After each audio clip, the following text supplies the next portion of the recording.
अगला क्वेश्चन है A and B invest their Capitals in the ratio of 4:5। ठीक है, अब की बार कैपिटल का रेशियो दे दिया है। After 3 months A withdraws 1/4 of his capital and B withdraws 1/5 of his capital. Profit at the end of 10 months is 7,600. Then find A's share. ठीक है, A, B दो लोग हैं, इनके इन्वेस्टमेंट का रेशियो हमको देके रखा हुआ है। इन्वेस्टमेंट का रेशियो दिया हुआ है 4:5। लेकिन क्या ये इन्वेस्टमेंट कांस्टेंट है? ये इन्वेस्टमेंट कांस्टेंट नहीं है, चेंज हो रही है। तो इसीलिए इन्वेस्टमेंट का रेशियो अपन अलग से नहीं ले रहे। हमें बोला है ए ने जो 4 का इन्वेस्टमेंट किया था वो किया था केवल 3 महीनों के लिए। 4 पार्ट्स का इन्वेस्टमेंट था 3 महीनों के लिए, और उसके बाद ए ने निकाल लिया। कितना निकाला? 1/4 ऑफ हिज कैपिटल। उसका कैपिटल था 4, 4 का 1/4, 4 का 1/4 यानी एक पार्ट उसने निकाल लिया। तो बचा कितना होगा? 3 पार्ट्स बचा होगा। अब क्योंकि जो प्रॉफिट हो रहा है वो 10 महीनों की बात चल रही है, 1 साल की बात नहीं चल रही, 10 महीनों की बात चल रही है। तो 10 में से 3 महीने तो 4 पार्ट्स थे, बचे कितने महीने? 7 महीने। 7 महीने उसके 3 पार्ट्स लगे हुए थे। अभी क्लियर हो गया? और बी की जहां तक बात करें तो after 3 months A withdraws 1/4 is capital and B withdraws 1/5 of is capital. यानी बी ने भी 5 पार्ट्स जो इन्वेस्ट किए थे वो 3 महीने तक ही किए थे, और उसके बाद 5 का 1/5, 5 का 1/5 यानी कितना? 1 उसने भी निकाल लिया। तो बचा कितना होगा? 4। कितने समय के लिए बचा होगा? 7 महीनों के लिए। अब हमें पूछा है कि इनका प्रॉफिट ए का शेयर ज्ञात करें। तो ए का प्रॉफिट शेयर निकालने के लिए पहले प्रॉफिट के रेशियो निकालने पड़ेंगे। मुझे पता है ये एक टर्म है, ये दूसरी टर्म है, ये तीसरी टर्म है और ये चौथी टर्म है। तो जो भी कैंसिल आउट करना है सब में कॉमन होना चाहिए। यहां पे प्लस आ रहा है, यहां पे भी प्लस आ रहा है। देखें अगर तो एक 3 यहां, एक 3 यहां, एक 3 यहां, लेकिन यहां पे 3 नहीं है, इस वजह से 3 से कैंसिल आउट नहीं हो सकता। 4 यहां है, यहां नहीं है, यहां नहीं है, यहां है, लेकिन कैंसिल आउट। 7 दो जगह है, 5 यानी कुछ भी कॉमन नहीं है, कैंसिल आउट नहीं हो सकता। तो अब ले दे करके मल्टीप्लाई कर लेते हैं। 4 3 से 12, 3 7 से 21, 12 और 21 कितना हो गया? 33। 5 3 से 15, 4 7 से 28 कितना हो गया? 43। टोटल इनका जो प्रॉफिट का रेशियो आ रहा है वो 33 और 43, यानी टोटल कितना आ गया? 76 पार्ट्स। और 76 पार्ट्स की क्वेश्चन में एक्चुअल वैल्यू देके रखी हुई है 7600। तो 76 पार्ट्स की वैल्यू 7600 है। इसका मतलब एक पार्ट की वैल्यू कितनी? 100। एक पार्ट की वैल्यू 100। आपसे पूछा है ए का शेयर ज्ञात करें, तो ए के 33 शेयर, 33 पार्ट्स हैं, तो 33 पार्ट्स की वैल्यू कितनी? 3300। ये आपका आंसर। सिंपल क्वेश्चन था, कोई डिफिकल्टी नहीं थी, बस सिर्फ डिफरेंस ये था कि प्रॉफिट या इन्वेस्टमेंट उनने एक्चुअल वैल्यू नहीं देकर के रेशियो में दी हुई थी, और जो विड्रॉल हो रहा था वो एक फ्रैक्शन के फॉर्म में दिया हुआ था, इन्वेस्टमेंट का ही फ्रैक्शन था, बाकी कोई डिफरेंस नहीं था। देखिए नेक्स्ट क्वेश्चन। नेक्स्ट क्वेश्चन है A and B invest ₹10,000 and 12,000 respectively. A receives 12.5% of total profit for managing the business and the rest is divided between them according to their investment. Then find the share of each if the total profit is ₹8,800. Okay. हमें पूछा है दोनों का share ज्ञात करना है, profit का actual value क्या होगी, और इन्वेस्ट कितना किया गया है? इन्वेस्ट करा है ए ने और बी ने। कितना इन्वेस्ट किया है? 10,000 रुपए और 12,000 रुपए। यहां पे सिर्फ एक छोटा सा डिफरेंस है, वो ये है कि जो भी टोटल प्रॉफिट हुआ होगा, इसका 12.5%, इसका 12.5% जो है वो ए को देना पड़ रहा है पहले से। क्यों देना पड़ रहा है? क्योंकि मैनेज कर रहा है वो बिजनेस को। अब एक बात बताइए कि कोई 2 पार्टनर्स हैं, वो 2 पार्टनर्स कोई एक कंपनी रन कर रहे हैं, और दोनों पार्टनर्स लेट सपोज कहीं आउट स्टेशन पे हैं। अगर कोई कंपनी रन हो रही है किसी जगह, इंदौर मान लेते हैं, कोई एक कंपनी है जो इंदौर में चल रही है, और जो 2 लोग इसके मैनेजिंग पार्टनर्स हैं, वो दोनों पार्टनर्स, जो 2 लोग इसके एक्चुअली ओनर्स हैं, वो दोनों ओनर्स इंदौर से बाहर रहते हैं। इनको इस कंपनी को रन करने के लिए किसी एक व्यक्ति की जरूरत पड़ रही है, व्यक्ति को नाम देते थे सी, इसकी जरूरत पड़ रही है। जब भी टोटल प्रॉफिट जो आएगा, इस टोटल प्रॉफिट में से पहले सी की सैलरी निकालेंगे और फिर जो बचेगा उसको आपस में बराबरी से बांटेंगे, या फिर पहले जो भी टोटल प्रॉफिट आएगा उसको आपस में बांट लेंगे और फिर सी की सैलरी निकालेंगे। आप बताइए लॉजिकली क्या होना चाहिए? लॉजिकली यही होता है कि भैया जितना भी हमारे पास बचा पहले सैलरी दो, ग्रॉस प्रॉफिट में से जितना भी एक्सपेंसेस माइनस करना है माइनस कर लो, फाइनली जो बचेगा वो नेट प्रॉफिट होगा और उसको वो लोग अपने शेयर के हिसाब से बराबरी से बांटेंगे। अब इस पर्टिकुलर क्वेश्चन में क्या हो रहा है, इस पर्टिकुलर क्वेश्चन में कि 12.5% of the total profit business को मैनेज करने के लिए देना पड़ रहा है किसी व्यक्ति को, लेकिन इस केस में वो व्यक्ति कोई और नहीं है, वो व्यक्ति ए ही है। वो व्यक्ति कौन है? ए ही है। तो इस टोटल प्रॉफिट का 12.5% सैलरी के तौर पे पहले तो ए उठा लेगा। टोटल प्रॉफिट का 12.5% एज अ सैलरी पहले तो ए उठा लेगा। अब जो बचा नेट प्रॉफिट, उसको ए और बी अपनी इन्वेस्टमेंट के रेशियो में शेयर करेंगे। सो 8,800 इसका 12.5%।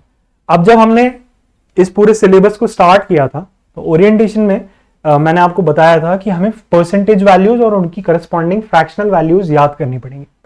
सो 12.5% की फ्रैक्शनल वैल्यू, 12.5% की फ्रैक्शनल वैल्यू होती है 1/8, 1/8। तो 8800 का 1/8, 8800 का 1/8 यानी कि 1100 रुपए। 1100 रुपए जो है वो तो ए को देने पड़ेंगे, वो तो ए को आपको देने ही पड़ेंगे। उसके बाद बचा कितना? उसके बाद जो बच रहा है वो आपका बच रहा है 7700 रुपए, जो कि ए और बी में एज प्रॉफिट डिवाइड होने वाला है। तो इन्वेस्टमेंट का रेशियो है हमारे पास कितना? 10,000 और 12,000, इसका रेशियो कितना हो गया? 5:6। टाइम की क्योंकि यहां पे कोई बात नहीं करी गई है, इसका सीधा सीधा मतलब क्या? टाइम का दोनों का रेशियो बराबर होगा। टाइम का दोनों का टाइम ऑफ इन्वेस्टमेंट बराबर होगा, रेशियो 1:1 का ही होगा। सो प्रॉफिट का जो रेशियो निकल के आएगा, प्रॉफिट का रेशियो आएगा 5:1, 5, 6:1, 6। तो जो इन्वेस्टमेंट का रेशियो होगा वही का वही प्रॉफिट का रेशियो निकल के आ जाएगा। टोटल प्रॉफिट कितना है? टोटल प्रॉफिट है आपके 11 पार्ट्स, और इन 11 पार्ट्स की जो वैल्यू है वो है 7,700। इसका मतलब एक पार्ट की वैल्यू कितनी? 700 रुपए। और क्योंकि हमें ए का शेयर ज्ञात करने को कहा है, then find the share of, अच्छा प्रत्येक व्यक्ति का शेयर ज्ञात करना है, तो दोनों का शेयर अगर हम देखें, एक पार्ट की वैल्यू 700, तो 5 पार्ट्स की वैल्यू कितनी? 3500, और 6 पार्ट्स की वैल्यू कितनी? 4200। ये शेयर हो जाएगा? नहीं, ये शेयर नहीं होगा, क्योंकि ये 1100 रुपए ए को मिले हैं जो कि उसके हिस्से में फाइनली आपको देने पड़ेंगे। तो ए को टोटल 8800 में से कितना मिला? 3500 और 1100 यानी 4600। तो ए का शेयर इस 8800 रुपए में से 4600 का था, वेरस बी का शेयर इस 8800 रुपए में से 4200 रुपए का था। ये इन दोनों के इंडिविजुअल रिस्पेक्टिव शेयर्स निकल के आ जाएंगे। आई होप अब ये क्वेश्चन आपको समझ में आ गया होगा। और इस क्वेश्चन में जो समझने की चीज थी वो सबसे इंपॉर्टेंट यही थी कि कोई भी मैनेजिंग द बिजनेस के लिए अगर पैसा ले रहा है तो वो टोटल प्रॉफिट में से पहले उसे देना पड़ेगा, और उसके बाद जो बचा हुआ पैसा होगा वो आप इंडिविजुअली रिस्पेक्टिव शेयर्स के अकॉर्डिंगली बांटेंगे। Moving on to the next question, आइए देखते हैं क्या क्वेश्चन है। क्वेश्चन कह रहा है A and B invest rupees 30,000 and 50,000 respectively. Out of the total profit of rupees 3,600, A receives rupees 1,800 as his share, which included his commission for managing the business. Find commission as a percentage of total profit. Simple question है, लेकिन थोड़ा सा ना इसमें दिमाग लगाना बहुत जरूरी है कि ये क्वेश्चन में आप गलती कर सकते हैं। आइए देखें इस क्वेश्चन को कैसे गलत किया जा सकता है, उसके बाद समझेंगे इस क्वेश्चन को सही ढंग से कैसे करेंगे। तो क्वेश्चन बोल रहा है कि ए और बी दो व्यक्ति हैं, ए एंड बी, इनका इन्वेस्टमेंट हमको देके रखा हुआ है। इनके इन्वेस्टमेंट का जो रेशियो है वो 30,000 रुपीज ए इन्वेस्ट कर रहा है और बी जो है वो इन्वेस्ट कर रहा है 50,000 रुपीज, 50,000 रुपीज। अब बोला गया है क्वेश्चन में कि टोटल जो प्रॉफिट है वो है 3,600 रुपीज का। टोटल प्रॉफिट जो है वो है 3,600 रुपीज का, जिसमें से ए को 1,800 रुपए मिले। अब 3,600 में से 1,800 अगर ए को मिल गया तो बचा कितना? 3,600 में से 1,800 गया तो बचा कितना? 1,800, ये 1800 किसको मिला होगा? दूसरे व्यक्ति को, बी को। सो प्रॉफिट की जब हम बात करें तो प्रॉफिट में ए को मिला 1800 और बी को भी मिला 1800। अब आपसे एक और चीज क्वेश्चन में बोली गई है, क्या चीज बोली गई है कि भैया इन 1800 रुपए में, इस वाले 1800 रुपए में ए को बिजनेस मैनेज करने के लिए कमीशन भी दिया गया था। ए को बिजनेस मैनेज करने के लिए कमीशन भी दिया गया था। हमें निकालना है कि वो जो कमीशन ए को मिला होगा वो टोटल प्रॉफिट का कितना परसेंटेज है। एज सिंपल एज दैट, ये क्वेश्चन है। सो हमने जो पढ़ा है पार्टनरशिप के अंदर, क्या पढ़ा है कि इन्वेस्टमेंट का जो रेशियो होगा, यदि टाइम की बात की ही नहीं जा रही है तो जो भी इन्वेस्टमेंट का रेशियो होगा वही का वही प्रॉफिट का रेशियो होगा। तो 30,000 और 50,000 इसका जो रेशियो निकल के आता है वो रेशियो निकल के आता है कितना? 3:5। ठीक है। टोटल कितना होना चाहिए? टोटल होना चाहिए 8 parts. Total 8 part. So 8 part यही प्रॉफिट का भी रेशियो होना चाहिए। अब प्रॉफिट कितना है? 3600 रुपए का, यानी 8 पार्ट्स की वैल्यू है जो वो 3600 के बराबर। 8 पार्ट की वैल्यू कितनी है? 3600 के बराबर। तो एक पार्ट की वैल्यू कितनी निकल के आ गई? 450। एक पार्ट की वैल्यू कितनी? 450। अब 450 रुपए के हिसाब से ए को मिलना कितना चाहिए था? ए को मिलना चाहिए था 3 पार्ट, तो 3 पार्ट मिलना चाहिए था 1200 और 150, 1350।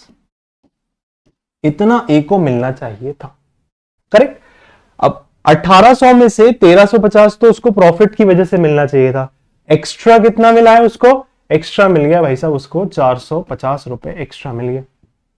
450 रुपए उसका एक्स्ट्रा मिल गया। अब हमसे पूछा है ये जो एक्स्ट्रा पैसा मिला ये क्यों मिला होगा? क्योंकि क्वेश्चन कह रहा है कि ए को बिजनेस मैनेज करने के लिए हमें कमीशन भी देनी पड़ रही है। सो दैट मीन्स ये जो 450 रुपए मैं ए को एक्स्ट्रा दे रहा हूं वो कमीशन के तौर पे दे रहा हूं, क्योंकि ए बिजनेस में काम भी कर रहा है। तो उस काम करने का जो कमीशन है वो बनता है 450 रुपए का।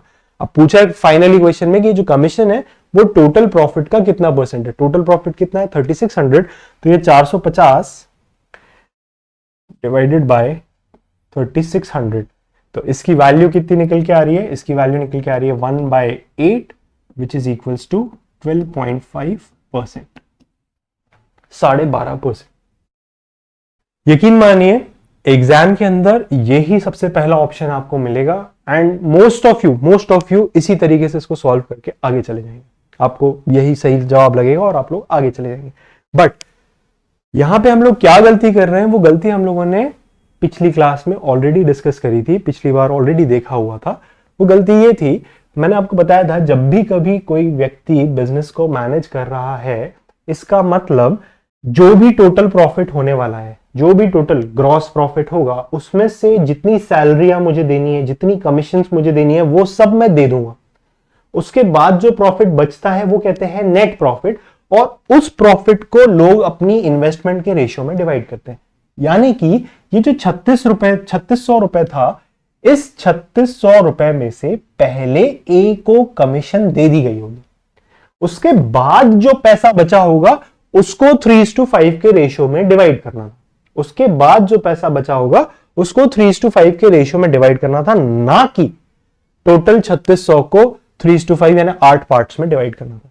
क्योंकि जब हम 3600 को 8 पार्ट में डिवाइड करते हैं तो एक पार्ट की वैल्यू 450 और 3 पार्ट की वैल्यू 1350, ये एक का शेयर निकल के आता है, जो कि गलत है। ये तो शेयर आना ही नहीं चाहिए था। मान लो 600 रुपए का हमने ए को कमीशन दिया तो 3000 रुपए को 8 पार्ट्स में डिवाइड करना था। उसके बाद जो एक पार्ट की वैल्यू निकल के आती और 3 पार्ट की वैल्यू निकल के आती, वो ए का प्रॉफिट का शेयर होता है ना। तो यही गलती हम लोग यूजुअली इस टाइप के क्वेश्चन में करते हैं। इसको कैसे अंडू किया जा सकता है, कैसे इस टाइप की गलती को ना करें, आइए देखते हैं, समझते हैं। तो क्वेश्चन में हमें बताया है कि ए बी इनके इन्वेस्टमेंट का रेशियो मुझे पता है 3:5, ये इनकी इन्वेस्टमेंट का रेशियो है। करेक्ट है, ओके। और क्योंकि टाइम की बात नहीं करी गई तो टाइम का रेशियो कितना होगा? 1:1। जितना टाइम ए का है उतना ही टाइम बी का है। सो इफेक्टिवली ए और बी इनके प्रॉफिट का जो रेशियो आना चाहिए, इनके प्रॉफिट का रेशियो 3x1 यानी 3, 5x1 यानी 5, ये इनके प्रॉफिट का रेशियो आना चाहिए। सही बात है। अब इस प्रॉफिट में कुछ ना कुछ कमीशन जुड़ी है, इस प्रॉफिट में कुछ ना कुछ कमीशन जुड़ी है। वो कमीशन जुड़ने की वजह से ही फाइनली जो प्रॉफिट मिला वो ए को, फाइनली जो शेयर मिला ए को मिला 1800, कितने में से 3600 में से, 3600 में से 1800 ए को मिला और बी को बचा हुआ पैसा मिला होगा, बचा हुआ पैसा कितना मिला होगा 1800। राइट, इतना सही क्वेश्चन है। अब एक चीज मुझे ये बताइए, क्वेश्चन में बात करी गई थी कि A receives rupees 1800 as his share which included his commission for managing the business। यानी A को जो शेयर मिल रहा है उसमें कमीशन जुड़ी हुई है। हमसे बोल दिया गया find commission as a percentage of total profit. Question में कहीं पे भी ये बात करी गई कि B को कुछ कमीशन दी है, हमने नहीं करी ना। दैट मीन्स B को कोई भी कमीशन क्वेश्चन में दी ही नहीं गई है। सो B को जो भी 1800 रुपए मिले हैं, बी को जो भी पैसा मिला है वो प्योरली किस वजह से मिला होगा, उसका जो इन्वेस्टमेंट था उसकी वजह से मिला। आ रही बात समझ में? यहां पे बी के 1800 में कोई कमीशन जुड़ी हुई नहीं है, इसकी कमीशन कितनी है 0। तो टोटल जो उसका इन्वेस्टमेंट प्रॉफिट बन के आ रहा है वही उसका शेयर के बराबर होना चाहिए। सो 5 पार्ट्स की वैल्यू 1800 है, इसका मतलब एक पार्ट की वैल्यू कितनी 360। एक पार्ट की वैल्यू 360 है तो 3 पार्ट की वैल्यू कितनी, 3 पार्ट की वैल्यू कितनी 300 का 3 गुना 900 160 1080। ये 3 पार्ट की वैल्यू हो गई। अब आपको क्वेश्चन में एक चीज बोली गई, क्या बोली गई कि ए का शेयर था 1800, 1800 में से 180 तो उसको उसकी इन्वेस्टमेंट की 1080 तो उसको उसकी इन्वेस्टमेंट की वजह से मिल रहा है। 1800 में से 1080 तो उसको उसकी इन्वेस्टमेंट की वजह से मिल रहा है। बचा कितना, बचा 1800 माइनस 1080 यानी 720 रुपए। 720 रुपए ये बच गया। अब आपसे क्वेश्चन पूछ रहा है कि ये जो 720 रुपए है ये टोटल प्रॉफिट कितना था 3600, इसका कितना परसेंटेज है, इसका कितना परसेंटेज है। 36 के टेबल में 72 आता है 2 टाइम्स में, ये डबल जीरोस कैंसिल और एक ये 0 ये बच जाएगा, तो 20%। कितना परसेंट है 20% निकल के आ रहा है। As simple as that. इस क्वेश्चन को ऐसे करना चाहिए।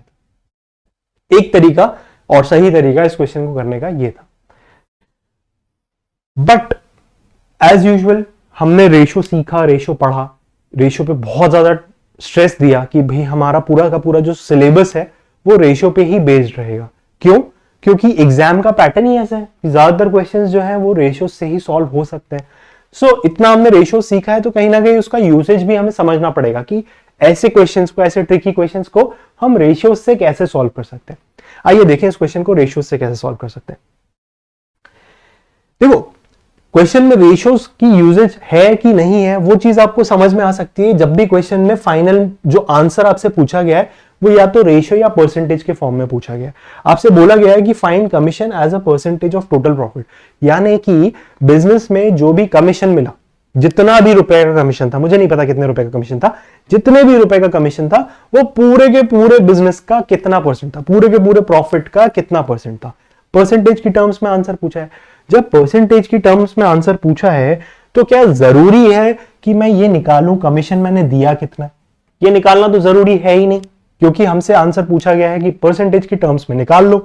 तो इस क्वेश्चन को हम लोग थोड़ा सा डिफरेंट एस्पेक्ट से अगर देखने की कोशिश करें, यहां देखते हैं छोटे से एरिया में ए और बी दो लोग हैं, ठीक है। इनके इन्वेस्टमेंट का जो रेशियो देके रखा हुआ है वो देके रखा हुआ है 3:5 का। टाइम की अगर मैं बात करूं तो टाइम का रेशियो देके रखा हुआ है 1:1, क्योंकि बोला नहीं गया है तो अंडरस्टूड है जितने टाइम के लिए ए ने इन्वेस्ट किया है उतने ही टाइम के लिए बी ने भी इन्वेस्ट किया होगा, तो टाइम का रेशियो आ गया 1:1। अब अगर मैं बात करता हूं प्रॉफिट की, तो प्रॉफिट कैसे निकलता है, इन्वेस्टमेंट इनटू टाइम, यानी 3 times 1 is 3, 5 times 1 is 5। तो प्रॉफिट का रेशियो कितना निकल के आ गया 3:5 का। इतना वही किया जो पिछले इस वाले प्रोसीजर में किया, उतना तो हमारा सेम है। अब क्वेश्चन में हमें लास्ट में बताया था कि टोटल जो प्रॉफिट था वो था 3600 का, जिसमें से ए का शेयर कितना है 1800 रुपए का। ए का शेयर 1800 रुपए का, तो 3600 में से 1800 गए, बचा कितना 1800। बी का शेयर कितना 1800। तो अगर मैं इनके फाइनल शेयर की बात करूं, फाइनल शेयर, तो वो आ रहा है बराबर 1:1 बराबर आ रहा है। कैसे, क्या इस प्रॉफिट के रेशियो में क्या किया गया कि शेयर निकल के आ गया? प्रॉफिट में ना हमने कमीशन ऐड कर दी, प्रॉफिट के अंदर हमने कमीशन को प्लस कर दिया। प्रॉफिट में जैसे ही कमीशन प्लस हुआ तो जो शेयर निकल के आ गया वो बराबर निकल के आ गया। इसका कमीशन तो जीरो है, इसका कमीशन तो जीरो है, ये दोनों को हमें बराबर करना है। 5 में मैंने कुछ नहीं ऐड किया, 5 में जब मैंने कुछ भी ऐड नहीं किया यानी 5 का 5 रहेगा। और 3 को मुझे 5 के बराबर बनाना है, क्योंकि 1:1 है, 1:1 यानी जितना इधर है उतना ही इधर है। तो 3 को अगर 5 के बराबर बनाना है तो 3 को मैं ऐड कितना करूंगा? 2 ऐड करूंगा। यानी मैंने कितनी कमीशन दी होगी? सिर्फ 2 पार्ट्स की कमीशन दी है। 2 पार्ट्स की मैंने कमीशन दे दी, ठीक है भैया, 2 पार्ट्स की मैंने कमीशन दे दी। टोटल पार्ट्स कितने हो रहे हैं? टोटल पार्ट 2 पार्ट की मैंने कमीशन दी है, 3 पार्ट ए को प्रॉफिट का दे रहा हूं और 5 पार्ट बी को प्रॉफिट का दे रहा हूं। तो 3 और 2 5 और 5 10, टोटल 10 पार्ट्स हो रहे हैं। यानी 3600 रुपए को मैंने 10 हिस्सों में डिवाइड किया था। उन 10 हिस्सों में से 5 हिस्से तो बी को दे रहा था, 2 हिस्सों की मैं कमीशन दे रहा था और 3 हिस्से ए का प्रॉफिट शेयर था। सो बेसिकली कमीशन दी मैंने 2 पार्ट्स की, टोटल पार्ट्स थे कितने? 10, 2 10 का कितना परसेंटेज होता है? 20%। यानी मैंने 20% का कमीशन दिया है। यहां पे the only difference that came is कि हम लोग ट्रू वैल्यूज पर गए ही नहीं। 3600, 1800, 1080 या फॉर दैट मैटर बी का शेयर, वो सब हमने वैल्यूज निकाली ही नहीं। हम सीधा सीधा रेशो में ही सॉल्व करते चले गए कि भैया इधर पे 3:5 का रेशो था, शेयर हो रहा है बराबर 1:1। अब रेशो क्या होता है? रेशो में बेस सेम करना होता है, बेस सेम करना है यानी इधर 5 है तो इधर भी 5 बनाना पड़ेगा, जो बराबर है उसे बराबर बनाओ। तो 1:1 को मैं लिख सकता हूं 5:5, 5:5। तो 3 में क्या ऐड करूंगा कि 5 बनेगा? तो 3 में 2 ऐड करूंगा तो 5 बन जाएगा। तो 2 पार्ट की हमने कमीशन दे दी और टोटल 5 और 5 कितने? 10 पार्ट्स हो रहे थे, तो टोटल हो गए आपके 10 पार्ट। 2 पार्ट की कमीशन, 10 का कितना परसेंटेज निकल के आ रहा है? 20% निकल के आ रहा है। एंड बिलीव यू मी, यही चीजें ना डेटा इंटरप्रिटेशन के क्वेश्चंस को बहुत छोटा भी कर सकती है। एक्चुअली एग्जाम में यही गलती करते हैं हम लोग कि डेटा इंटरप्रिटेशन के क्वेश्चंस में हम ये सोचते ही नहीं है कि हमें ट्रू वैल्यू निकालने के लिए बोला गया है या परसेंटेज या रेशो निकालने के लिए बोला है। अगर परसेंटेज या रेशो निकालने के लिए बोला है तो हमें most of the time true value तक जाने की कोई जरूरत होगी ही नहीं। Whereas, अगर हमें ट्रू वैल्यू निकालने के लिए बोला भी गया है तो a lot of the times, बहुत बार ऐसा होगा कि हम लोग पूरा क्वेश्चन रेशियो और परसेंटेज के बेस पे सॉल्व कर देंगे और लास्ट में जाकर के ट्रू वैल्यू को इंड्यूस करके एक्चुअल आंसर निकाल पाएंगे। ठीक है, सो आई गेस ये क्वेश्चन को इस तरीके से करना सबसे ज्यादा सिंपल होगा। अगला चलते हैं, अगला क्वेश्चन देखते हैं। क्वेश्चन कह रहा है A, B and C are partners in a business. A and B get 10% and 5% of the profit of the total profit for managing the business. अच्छा, अब ये क्वेश्चन अगेन थोड़ा सा पिछले क्वेश्चन की तरह है। यहां पे हमें पहले से देके रखा हुआ है कि बिजनेस मैनेज करने के लिए ए को और बी को 10% और 5% टोटल प्रॉफिट का दे रहे हैं। उसके बाद if the total share of A is 35% of the total profit and A and B invest ₹5 lakh and 4 lakh respectively, then find C's investment. ठीक है, एक चीज समझना बहुत जरूरी है कि टोटल प्रॉफिट जितना भी हुआ होगा, टोटल प्रॉफिट जितना भी हुआ होगा वो अपने आप का 100% होगा।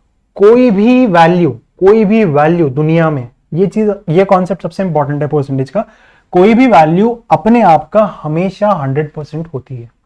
सो टोटल प्रॉफिट जितना भी हुआ होगा वो हुआ होगा अपने आप में, वो 100% रहा होगा। ठीक है, क्वेश्चन में बताया है कि ए, बी और सी 3 लोग हैं। इन्वेस्ट कितना कर रहा है भाई? ए इन्वेस्ट कर रहा है 5 लाख, बी कितना इन्वेस्ट कर रहा है? बी इन्वेस्ट कर रहा है 4 लाख। सी कितना इन्वेस्ट कर रहा है? ये तो क्वेश्चन है। सी कितना इन्वेस्ट कर रहा है? ये तो क्वेश्चन है। टाइम की बात करें, क्योंकि क्वेश्चन में कुछ नहीं बताया है, हम मान के चलेंगे कि टाइम कितना होगा? 1:1:1 बराबर टाइम होगा। तो जो भी इनके इन्वेस्टमेंट का रेशियो होगा वही सीधा सीधा इनके प्रॉफिट का रेशियो भी हो जाएगा। तो प्रॉफिट का रेशियो कितना आ जाएगा? 5 × 1 5, 4 × 1 4, और इधर पे क्योंकि कुछ पता नहीं है तो अभी इसका हमें प्रॉफिट का रेशियो नहीं पता। ठीक है, क्वेश्चन में एक चीज बोली है, टोटल प्रॉफिट का 10% और 5% इनको बिजनेस मैनेज करने के लिए दे रहे हो। तो बिजनेस मैनेज करने के लिए ए को आपने दे दिया 10%, ये इसकी सैलरी हो गई या कमीशन हो गया पिछले क्वेश्चन के हिसाब से, और बी को आपने दे दिया 5%, ये इसकी सैलरी हो गई या कमीशन हो गई पिछले क्वेश्चन के हिसाब से। और ए का टोटल जो शेयर है, शेयर हमने देखा था कैसे बनेगा, जो भी प्रॉफिट का रेशो होगा प्लस कमीशन मिलाकर के शेयर जो है वो शेयर बन रहा है 35% का, 35%। 35% में से 10% तो आपने सैलरी दे दी बिजनेस मैनेज करने के लिए, तो बचता कितना है? 35% में से 10% गया तो बचेगा कितना? 25%। 25% जो आप दे रहे होगे ये प्योरली उसकी इन्वेस्टमेंट की वजह से दे रहे होगे, जो कि 5 लाख रुपए की है। 5 लाख रुपए की इन्वेस्टमेंट की वजह से आप उसे 25% दे रहे हो। तो रेशियो के जो प्रॉफिट का जो रेशियो निकाला था हमने, उस रेशियो के हिसाब से ए को 5 पार्ट्स मिलने थे, 5 पार्ट्स रेशियो के, इसकी वैल्यू है 25%। इसका मतलब एक पार्ट की वैल्यू कितनी आ गई? 5%। एक पार्ट की वैल्यू 5%, तो 4 पार्ट्स की वैल्यू कितनी? 4 पार्ट्स की वैल्यू हो जाएगी भैया 20%। 4 पार्ट्स की वैल्यू हो जाएगी 20%। तो बी को इन्वेस्टमेंट की वजह से कितना दे रहे हो गया? 20%। ए का टोटल शेयर हो गया 35% का, और बी का टोटल शेयर हो गया 20% ये और 5% ये, 20 और 5 25% का। और टोटल शेयर कितना आ गया इन दोनों का मिला के? 35% टोटल प्रॉफिट का ए को, 25% टोटल प्रॉफिट का बी को, 35 और 25 60%। यानी इस 100% में से आपने 60% तो ए और बी को ही दे दिया शेयर के तौर पे, तो बचा कितना? 40%। ये 40% किसको मिलेगा? सी को। ये सी का शेयर हो गया। लेकिन क्या सी को बिजनेस मैनेज करने के लिए कोई भी पैसा मिला है? क्वेश्चन ने बताया है नहीं मिला। तो सी को बिजनेस मैनेज करने के लिए तो मैं कुछ नहीं दे रहा हूं, तो ये जो 40% मिल रहा है ये किस वजह से मिल रहा होगा? जो भी उसने इन्वेस्टमेंट किया उसी की वजह से मिल रहा होगा। तो सी को जो इन्वेस्टमेंट मिल रहा है, सी को जो 40% का शेयर मिल रहा है, वो प्योरली उसके प्रॉफिट का परसेंटेज होगा। तो आप एक पार्ट की वैल्यू 5% थी, तो 40% कितने पार्ट्स की वैल्यू होगी? एक पार्ट की वैल्यू अगर 5% थी तो 5 को 40 बनाना है, यानी कितने पार्ट्स की वैल्यू होगी? 8 पार्ट्स की वैल्यू होगी। यानी इसको रेशियो के 8 पार्ट मिल रहे होंगे प्रॉफिट में। अब हमने देखा था कि ये सीधा जो इन्वेस्टमेंट का रेशियो था वही प्रॉफिट का रेशियो था। इसका मतलब 5 लाख पे 5 पार्ट्स मिल रहे थे, 4 लाख पे 4 पार्ट्स मिल रहे थे, तो 8 पार्ट्स कितने लाख पे मिल रहे होंगे? 8 लाख पे। Simple logic. सी का इन्वेस्टमेंट निकल के आ गया कितने रुपए का? 8 लाख रुपए का इन्वेस्टमेंट निकल के आ गया। एक बार फिर से आप गो थ्रू कर सकते हैं इस क्वेश्चन को, बाकी बहुत ज्यादा डिफिकल्टी क्वेश्चन है नहीं, सिर्फ वही लॉजिक है कि भैया जो टोटल शेयर है वो टोटल शेयर में मैनेजिंग या कमीशन या सैलरी जो भी कह लो उसका पैसा भी आएगा, और प्रॉफिट जो मिल रहा है उसका पैसा भी आएगा। तो ए को प्रॉफिट मिल रहा था, ए का टोटल शेयर 35% का था, सैलरी 10% की मिल रही थी, तो ए का प्रॉफिट रहा होगा 25% का।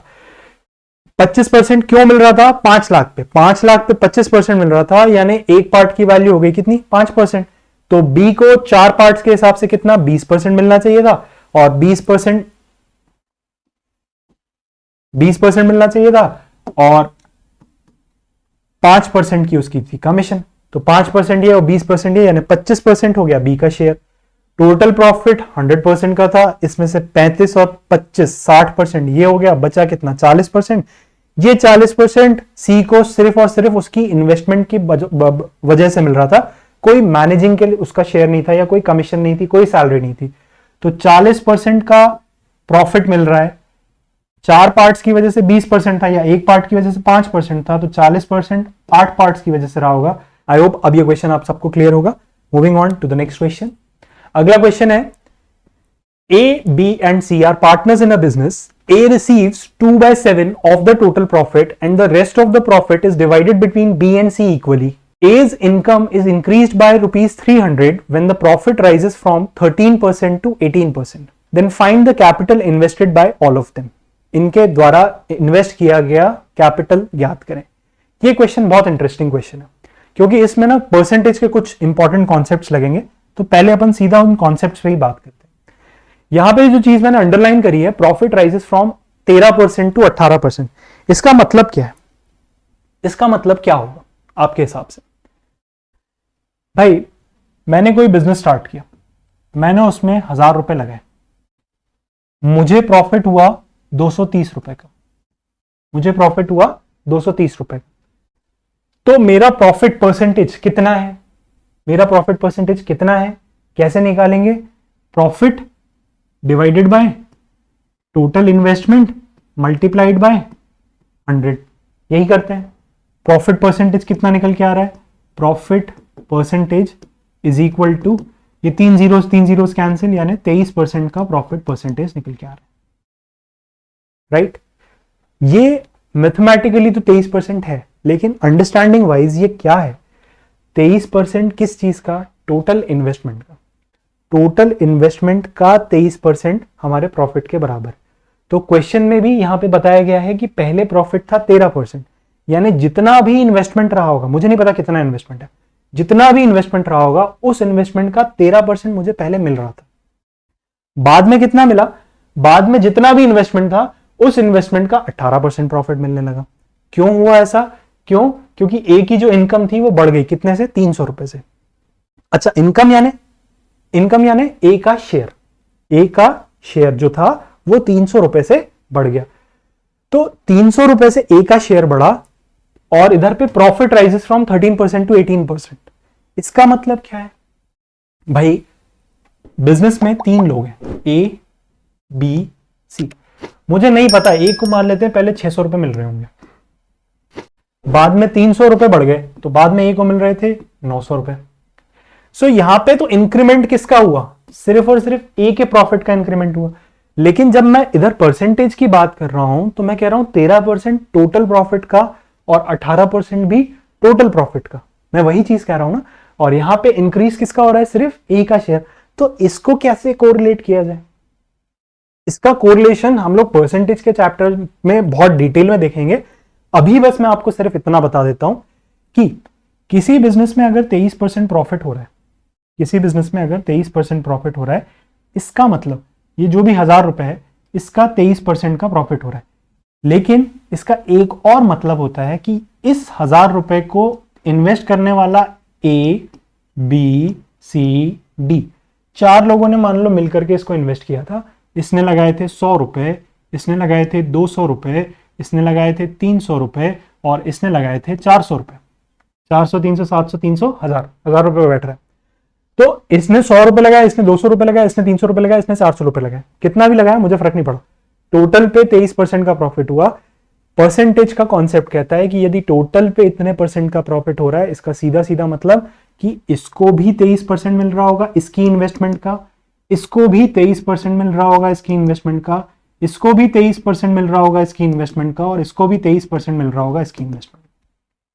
परसेंटेज का सिंपल सा लॉजिक यही है कि टोटल पे अगर कोई डेफिनेट परसेंटेज है, इसका मतलब इंडिविजुअल पे भी जो चीजें आपस में प्लस हो रही हैं उन पे भी उतने ही परसेंटेज का प्रॉफिट हो रहा है। इसको हम डिटेल में परसेंटेज के चैप्टर में डिस्कस करेंगे, बट ये लॉजिक अगर आपको समझ में आ जाए तो इस क्वेश्चन को करना मुमकिन है। अगर ये लॉजिक नहीं समझ में आता तो आप इस पॉइंट पे जाकर के जरूर अटकेंगे, अगर आपके लॉजिक्स क्लियर है कि 300 रुपए से पूरे प्रॉफिट पे फर्क क्यों पड़ रहा है। 300 रुपए से पूरे प्रॉफिट पे सिर्फ इसलिए फर्क पड़ रहा है क्योंकि अगर ए का प्रॉफिट बढ़ रहा है, पहले जितना भी रहा होगा 13% होगा, क्योंकि टोटल में 13% हो रहा था, यानी ए को इंडिविजुअली भी 13% मिल रहा था। बाद में ए का प्रॉफिट बढ़ के भी 18% हुआ होगा, क्योंकि टोटल 13 से बढ़ के 18 हुआ है, तो ए का भी 13 से बढ़ के 18% हुआ ही होगा। तो इंडिविजुअली भी ए का बढ़ा है 13 से 18 और टोटल भी बढ़ा है 13 से 18। ये लॉजिक हमें समझना बहुत जरूरी है। अब हम लोग इस क्वेश्चन को करने योग्य हो गए। ठीक है, क्वेश्चन कह रहा है 3 लोग हैं ए बी सी, जिसमें से ए को मिल रहा है 2/7 of the total profit. Total profit कितना है मुझे नहीं पता, लेकिन 2/7 बोल रहे हैं, तो टोटल का 2/7 ये शेयर है किसका? ए का। तो यहां से ए का शेयर और टोटल का शेयर रेशो की प्रॉपर्टीज के हिसाब से निकाल सकते हैं। A divided by total is equals to 2/7। यानी ए को अगर 2 पैकेट मिलेंगे तो टोटल जो प्रॉफिट हो रहा होगा वो हो रहा होगा 7 पार्ट्स का। Simple logic. जो रेशियो में हमने सीखा था कि अगर फ्रैक्शन के तौर पे हमें रेशियो दिया हो तो स्टैंडर्ड रेशियो बनाने का तरीका क्या है, इसको हमने क्रॉस मल्टीप्लाई किया कि ए का रेशियो और टोटल का रेशियो वो 2:7 बन के आ गए। तो टोटल अगर हमारे 7 पार्ट्स हैं तो ए को 2 पार्ट्स मिल रहे हैं। बचे कितने पार्ट्स? बचे हमारे 5 पार्ट्स। 5 पार्ट्स बी और सी में बराबरी से डिवाइडेड है। 5 पार्ट्स बी और सी में बराबरी से डिवाइडेड है। और ये किस चीज का रेशियो है? ये है रेशियो प्रॉफिट का। ये है रेशियो प्रॉफिट का। क्वेश्चन में कहीं पे भी ये बात नहीं करी गई है कि टाइम के बाद कोई व्यक्ति आ रहा है, टाइम के बाद कोई व्यक्ति जा रहा है, इसकी बात नहीं करी गई है। इसका अगेन सीधा सीधा मतलब क्या है कि जो प्रॉफिट का रेशियो होगा वही इन्वेस्टमेंट का भी रेशियो होगा। हाँ या ना भैया? यही तो हम पढ़ते आ रहे हैं। फर्स्ट क्वेश्चन से आखिरी क्वेश्चन तक हमने क्या पढ़ा था कि प्रॉफिट का रेशियो बराबर होगा इन्वेस्टमेंट का रेशियो मल्टीप्लाइड बाय टाइम का रेशियो। क्योंकि टाइम का जिक्र नहीं है, टाइम सबके केस में 1 1 1 1 होगा, तो प्रॉफिट का रेशियो इन्वेस्टमेंट को 1 से मल्टीप्लाई करोगे तो इन्वेस्टमेंट ही आएगा। तो जो इन्वेस्टमेंट का रेशियो होगा वही का वही प्रॉफिट का रेशियो भी निकल के आ जाएगा। तो जो प्रॉफिट का रेशियो होगा वही का वही इन्वेस्टमेंट का रेशियो भी निकल के आ जाएगा। तो प्रॉफिट टोटल में बढ़ा है। टोटल में पहले प्रॉफिट था 13%, बढ़ के कितना हो गया? 18%। इंक्रीज कितना हुआ? इंक्रीज कितना हुआ? 5% का। किस चीज का 5%? टोटल इन्वेस्टमेंट का 5%। और अभी थोड़ी देर पहले जो हमने लॉजिक देखा था वो लॉजिक क्या कहता है? यदि टोटल का कोई डेफिनेट परसेंट है तो इंडिविजुअल पार्ट्स का भी उतना ही परसेंटेज होगा। तो टोटल इन्वेस्टमेंट का 5% प्रॉफिट बढ़ रहा है, यानी ए का भी 5% बढ़ रहा है। इन्वेस्टमेंट ऑफ ए, इस पूरी इन्वेस्टमेंट का 5% भी बढ़ रहा होगा प्रॉफिट। और वो प्रॉफिट किसको मिलेगा? सिर्फ ए को, क्योंकि वो एक ही इन्वेस्टमेंट पे हुआ है जिसकी वैल्यू कितनी देके रखी हुई है? 300 के बराबर। तो ए की इन्वेस्टमेंट ऑफ ए की investment is equals to 5% investment का 300 के बराबर है। 5% इन्वेस्टमेंट का 300 के बराबर है। तो पूरी की पूरी इन्वेस्टमेंट कितनी हो जाएगी? पूरी की पूरी इन्वेस्टमेंट हो जाएगी 300 मल्टीप्लाइड बाय 20। 300 multiplied by 20। क्यों भाई? 5% की वैल्यू अगर 300 है तो हमें 100% की वैल्यू निकालनी है। ए का पूरा इन्वेस्टमेंट निकालना है 100%।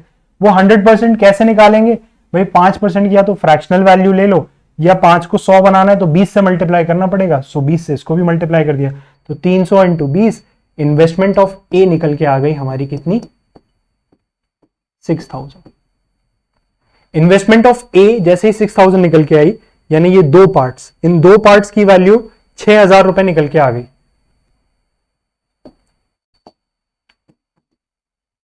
6000 रुपए निकल के आ गई।